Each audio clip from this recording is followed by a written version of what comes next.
Bueno, bienvenidos a este último segmento de este programa de Acción Positiva. Cuando hablábamos con el ingeniero Federico Bauer, eventual ministro por un día de finanzas, ¿verdad? Pues obviamente sale la pregunta, Federico, ¿de dónde el Estado capta sus fondos, no? Sabemos que están los impuestos, el ISR, el IVA, pero de acuerdo a la información, esa captación ha aumentado en este año, entre un 8 o un 10%, y sin embargo nunca parece suficiente. Sí, pero la captación todavía podría mejorar si tuviéramos tasas uniformes en el impuesto de la renta y a cambio lo que se llama el flat tax, o tasa única, a partir de una base mínima, digamos que los que ganen menos de 50,000 quetzales que no paguen nada, tanto asalariados como empresas, y arriba de eso una tasa única, que en el caso mío yo había sugerido el 12%, porque es la misma tasa que el IVA. La lógica es que el proceso económico tiene producción y consumo. No puedes castigar más a la producción que al consumo, ni viceversa. Debe estar ambas actividades, digamos, que tributen a la misma tasa, para mantener el principio de igualdad ante la ley, que yo creo que debe ser como que el faro que nos debe guiar a la hora de hacer una reforma fiscal. Al hacer esto sí deberíamos eliminar un montón de loopholes, que en inglés digamos, de escudos fiscales. No, aparte de lo que es puramente actividades exentas, irlas desfasando. Según se vayan venciendo, ya no más exenciones. Y eso tenemos presión de la comunidad internacional que dice que no debemos, digamos, subsidiar las exportaciones quitándoles el impuesto de la renta. Entonces, que todo el mundo pague. Va a pagar poco, pero todo el mundo va a pagar. Esa es mi tesis. Actualmente, digamos, la banca offshore no paga impuestos aún sobre lo que genera en Guatemala. Cuando yo hace años estaba en eso y le hablé al superintendente y le dije, no deberíamos estar pagando. Me dijo, ay, no te metas en eso. Pero a mí sí me preocupaba porque es una actividad que después le trae mal nombre a Guatemala, que lo consideran como que sirve para lavar dinero y todo, y no es cierto. La banca offshore tiene una función que era muy importante antes, ahora ya no tanto, porque ahora ya hay libre convertibilidad de divisas. Cuando se permitió fue porque no había libre convertibilidad de divisas, pero ahora son parte de los grupos financieros de Guatemala, pero que tributen sobre la porción que generan en Guatemala. Muchos de esos créditos están con hipotecas en el registro de la propiedad, con propiedades guatemaltecas. Entonces, para ir también de acuerdo al principio de igualdad ante la ley, que todos tributemos. Poco, ahora, pero todos. Y quitemos, hay otros escudos, y no daría tiempo en tu programa que cuente todos los escudos fiscales que yo conozco. En bueno, los 20 pero años digamos algunos de los más importantes, Federico. Bueno, digamos, el hecho de que exportadores subvalúan sus facturas y dejan diferenciales afuera. Esos diferenciales después regresan como remesas familiares. Y por eso es que Guatemala tiene más remesas familiares que El Salvador, aun cuando hay mucho más salvadoreños en Estados Unidos.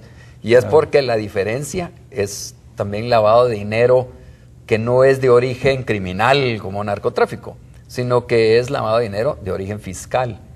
Hay sobrevaloración de importaciones, y eso lo dijo el vicepresidente hace poco, y es cierto, alguna de las agencias internacionales sacó ese dato y es cierto. Hay que terminar con todo eso, pero actualmente como hay muchos productores que se sienten discriminados por alguna ley, entonces se van por el otro lado, entonces dicen, ¿yo por qué voy a cumplir con las leyes? Si las leyes me discriminan a mí, pues yo discrimino las leyes. Entonces nunca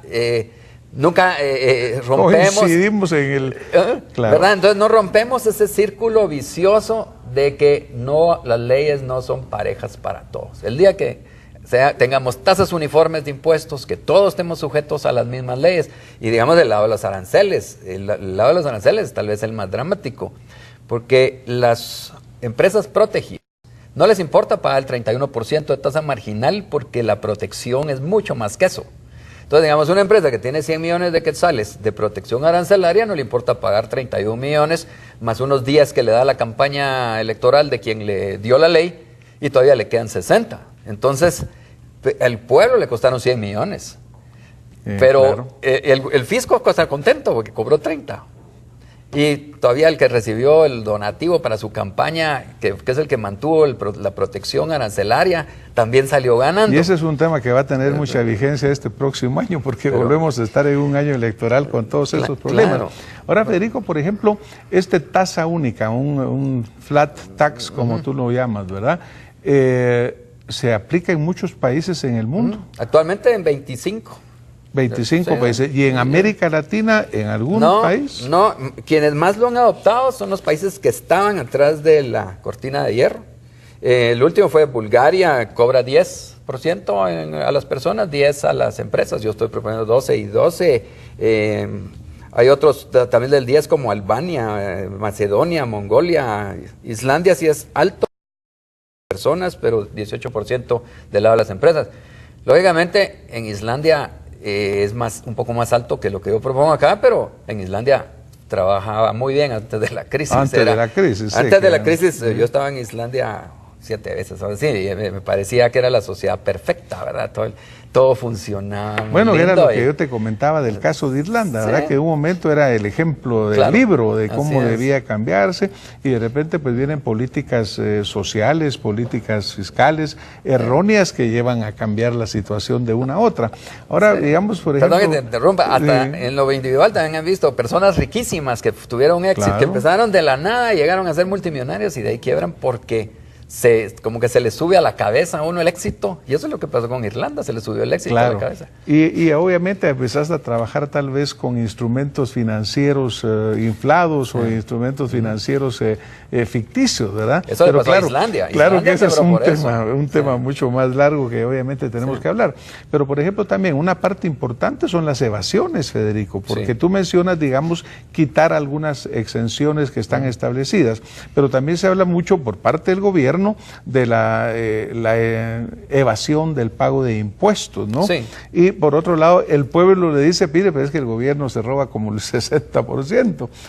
¿Cómo estamos ahí en este punto? Sí, hay evasiones del lado privado y desafortunadamente las penas el sistema judicial como no tiene la fortaleza y la entereza que quisiéramos, no le ha puesto a los evasores las penas de verdad de prisión. Cuando salen aquí en las noticias, en los medios, de que alguien evadió cientos de millones de quetzales y le ponen una caución económica de 1 millón de quetzales cuando lo están acusando de haber robado 700 o algo así, eso es fallas del sistema judicial, y por eso en el orden de prioridades de la ejecución del gobierno debe estar seguridad y justicia en primer lugar, ¿verdad? Incluso antes de salud y educación en el siguiente lugar, porque sin justicia todo lo demás se desarma el tejido social, ¿verdad? Claro, y sin una aplicación de la justicia, por un lado pronta, por otro lado cumplida, por otro lado como es la justicia ciega, ¿verdad? Sí. Que sea una justicia que no favorece, sino que verdaderamente actúa verticalmente de acuerdo a lo que debe ser, Federico. Mira, la verdad que desafortunadamente en esto de la televisión el tiempo se nos va muy rápidamente. Pero yo creo que esta plática que hemos tenido nos ha servido y nos ha dado como que la inquietud de seguir tocando otros temas importantes.